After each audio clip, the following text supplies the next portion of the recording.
Bon, Corinne, du coup, tu peux faire un cycle sur les chakras. Est-ce que tu peux m'en dire un peu plus, introduire le sujet, pour revenir aux fondamentaux, globalement, qu'est-ce que c'est, qu'est-ce qu'il faut comprendre derrière hein, ces termes, ces chakras, ces sept chakras? Oui, alors les sept chakras, en fait, il y en a plus, hein, il y en a plus que ça.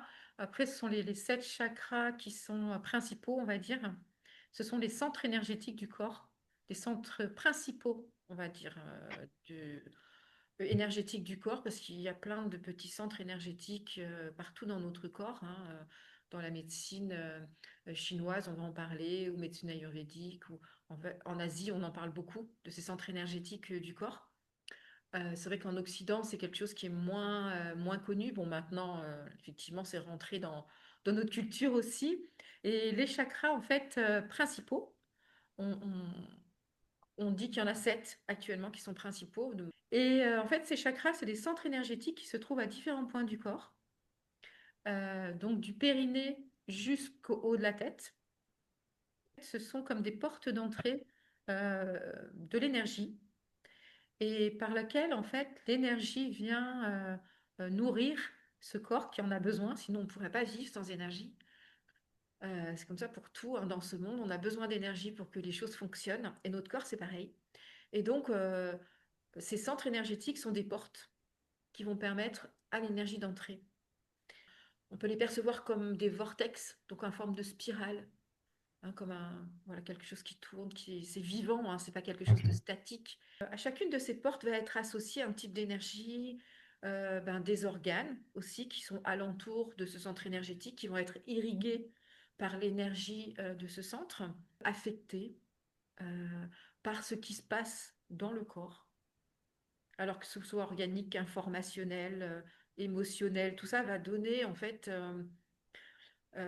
une fréquence hein, autour de chaque chakra et qui va en fait agir sur la santé de ce centre énergétique. Que plus on a conscience des choses, hein, on le sait bien, plus on a conscience de ce qui se passe en nous et autour de nous, mais là, en l'occurrence de ce qui se passe en nous, plus on peut agir sur notre corps, sur notre énergie, sur notre qualité fréquentielle. Et il me semble qu'on attribue une couleur à ces chakras aussi. Est-ce que c'est juste ou... Oui, tout à fait, on peut attribuer plein de choses en fait. On les décrit, voilà, du rouge profond au niveau du périnée jusqu'au blanc au niveau de la tête, par exemple.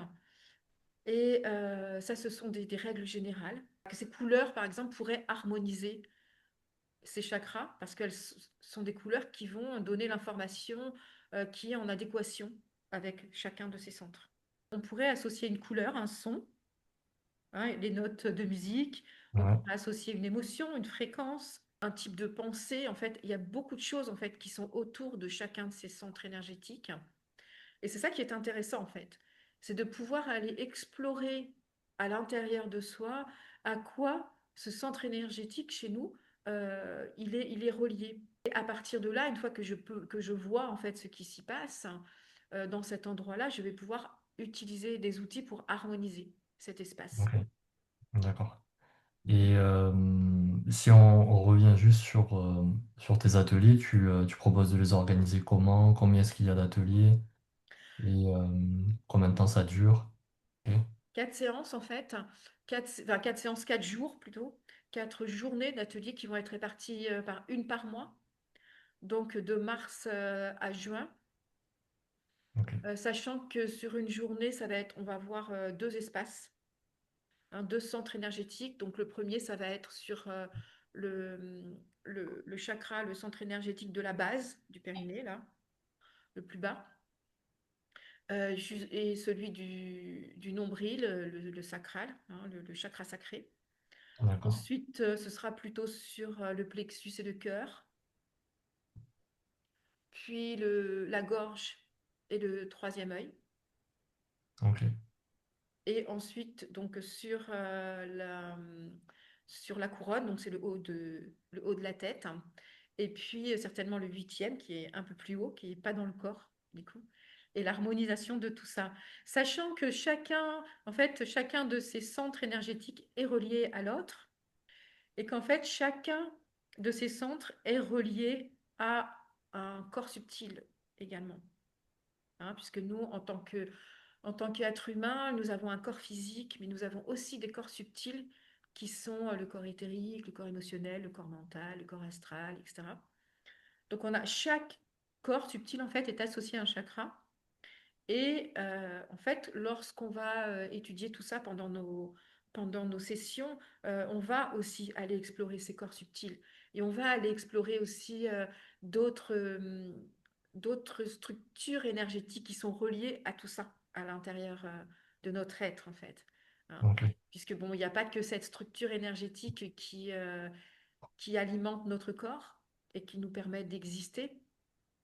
Il y en a d'autres. Et en fait, à travers ces sessions, on va aussi aller explorer d'autres structures énergétiques, euh, comme l'arbre de vie ou par exemple comme le Thor. Voilà, ce sont des structures qui sont extrêmement puissantes et intéressantes à aller explorer pour retrouver de l'énergie et pour harmoniser. ok. L'idée, c'est d'aller surtout en exploration, ok? Même si je vais apporter des informations, disons, théoriques pour avoir un peu un coussin de connaissances sur lesquels s'appuyer. Mais ce qui est Ouais, le plus intéressant, à mon avis, c'est l'exploration intérieure. Donc, comme j'aime faire dans toutes mes pratiques et mes accompagnements, c'est l'expansion de conscience. Donc, à travers l'expansion de conscience, j'amène les personnes à aller explorer ouais, ces centres énergétiques, comment ils sont, leur forme, la ouais, couleur, ce qu'il y a en son, etc. Et puis, observer les organes, aller observer voilà, différentes choses autour et percevoir ce qui s'y trouve. On va aller percevoir au niveau informationnel, au niveau énergétique, au niveau fréquentiel, et on va ensuite agir avec tous nos outils qu'on va apprendre, qu'on va intégrer pendant ces ateliers, on va agir dessus. Donc c'est en fait un petit peu aussi un approfondissement de ce qu'on a pu faire dans l'atelier sur la régénération des cellules. Là, on va aller un petit peu plus profondément et un petit peu plus en précision, puisque d'accord. on va aller vraiment au cœur de chaque espace de notre corps à partir de ces chakras. Et on C'est va aller, intéressant. voilà, là aussi au cœur éventuellement des mémoires ou de ce qui peut les déstabiliser et voir comment est-ce qu'on peut harmoniser tout ça nous-mêmes. Parce que l'idée qui me tient toujours et qui me tient vraiment à cœur plus que tout, c'est que chacun retrouve une certaine autonomie d'action sur soi-même. Mhm. Ouais, et puis ça se voit dans tes ateliers parce que tu transmets cette base théorique et à la fois ils sont pas juste patients, ils appliquent aussi, ils mettent en pratique. Et c'est intéressant parce que ça, comme tu dis, ça donne des outils concrets et ça permet de conserver ces outils ensuite quand on retourne dans notre quotidien. Et bien sûr, on retient qu'une petite partie du pourcentage Mhm. par rapport à l'atelier, mais on va retenir ce qui est important pour nous sur le moment et ce qui est vraiment nécessaire d'appliquer dans le quotidien au fil des jours qui suivent. Mais moi, c'est aussi ce que j'ai remarqué dans l'atelier sur la régénération des cellules. Et donc, ouais, du coup, c'est puissant et ça a beaucoup de valeur, je trouve, Mhm. parce que on n'est pas juste passif comme on pourrait l'être dans un séminaire, par exemple. Et ouais, donc on est vraiment acteur.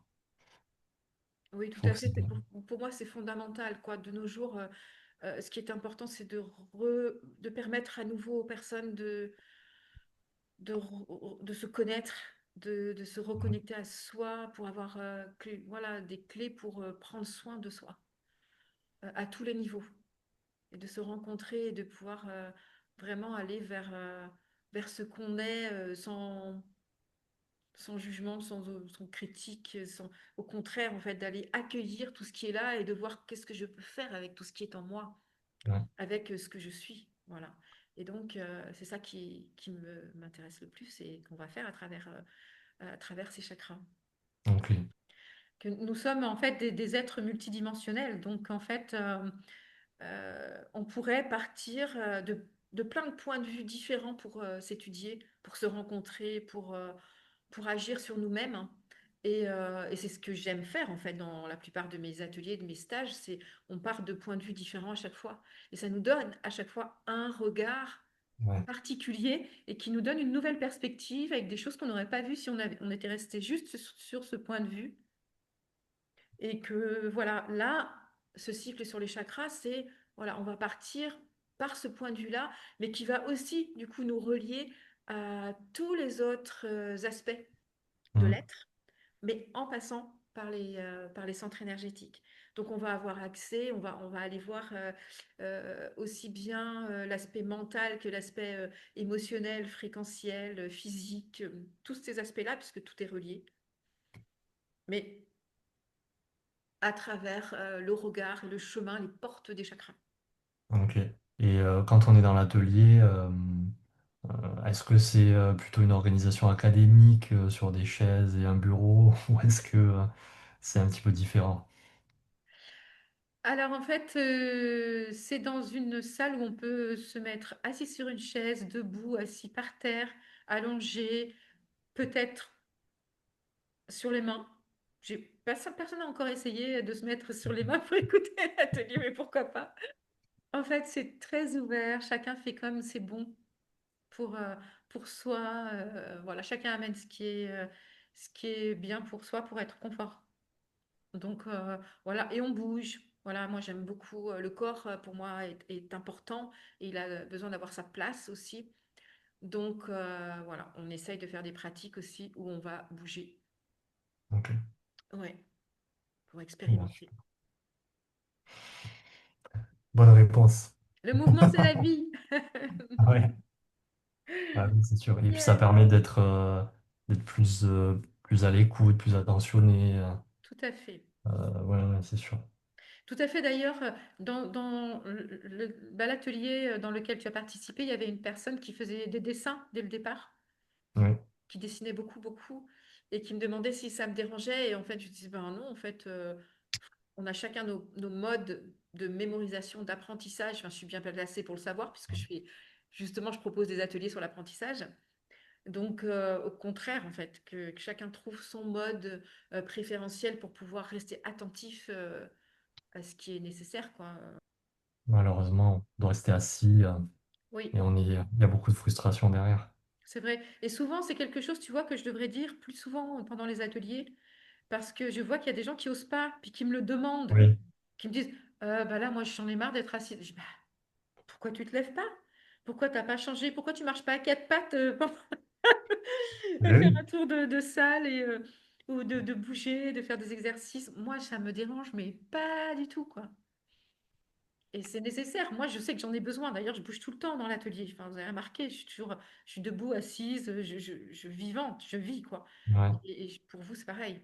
Je sens que Mm. mon corps, il appelle un mouvement. Et bien, si je laisse mon corps faire le mouvement, c'est parfait, quoi. Ouais. Soyons vivants. C'est vrai qu'on nous a bridés pour faire comme si, pour couper la tête du corps, hein, c'est clair. Mm. Et en fait, non, pour que tout fonctionne bien, il faut qu'il y ait le lien entre les deux tout le temps, en Ouais. permanence, que ça circule, quoi. Le mouvement, c'est la vie, hein, c'est clair, c'est vraiment nécessaire. Mm. Ça, je pense que c'est des ancrages c'est des programmations qui sont là et qui mettent longtemps à changer. Donc, il faut se Ouais, répéter. Et ouais. Ouais, c'est intéressant. ouais, carrément. Est-ce qu'il faut des prérequis? Est-ce que, tu vois, il faut avoir participé à d'autres ateliers pour avoir cette compréhension et des bases? Ou est-ce que, on peut arriver et être à n'importe quel niveau, on peut venir participer à cet atelier ou à un autre? Oui, c'est une bonne question. C'est une bonne question parce que parfois, ça peut faire peur à certaines personnes, se dire, oh là là, ça Ouais, a l'air compliqué tout ça. Et en fait, non, en fait, c'est à chaque fois, on peut arriver tout frais. Et, et à chaque fois, en fait, qu'on ait déjà participé à plusieurs ateliers ou plusieurs stages ou qu'on arrive tout frais, et bien en fait, ce dont je me suis rendu compte, c'est que bah, tout le monde repart avec, avec plein, plein de choses dans son panier, plein d'intégrations nouvelles. Et parce qu'en fait, c'est accessible dès le départ par n'importe qui. Parce que on part de son corps. Parce que on part de notre propre exploration de ce qui est en nous. Donc, on ne parle pas de connaissances hyper Ouais, complexes où il va falloir essayer de comprendre. Non, là, on va partir de ce que je sens à l'intérieur de moi, ce qui se passe, ce que j'ai vu, ce que j'ai perçu ou ce que j'ai pas perçu. Et on va essayer de justement de voir quel est le chemin à partir de là, à partir de nous-mêmes. Et c'est ça qui est intéressant pour moi, c'est vraiment partir de soi. Donc, il n'y a pas de prérequis pour qui que ce soit. Il y a même des gens parfois qui viennent avec leurs enfants ados, qui ont cette soif de rencontre avec soi-même et d'exploration.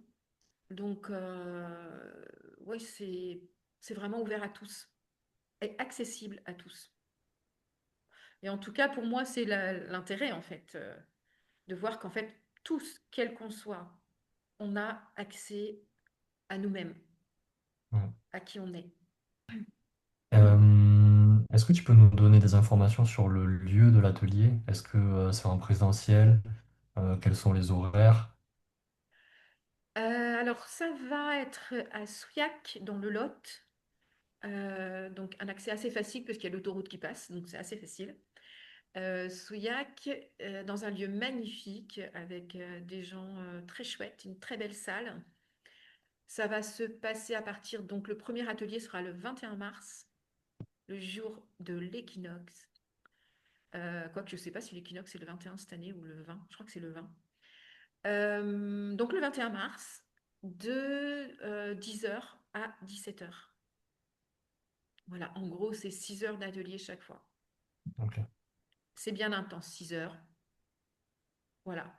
C'est à la fois intense, mais on a des belles pauses, on a du beau temps de pause et on est juste en bord de Dordogne où on peut se poser et prendre l'air et c'est un chouette endroit. ok. Ça me fait penser, j'ai ça sur mon bureau. Je sais pas si tu vois. Yeah. Tu vois, il n'y a pas de hasard, hein, tout est Ouais, relié. ouais, c'est dingue. Trop, trop bien, quoi. Fabuleux, fabuleux.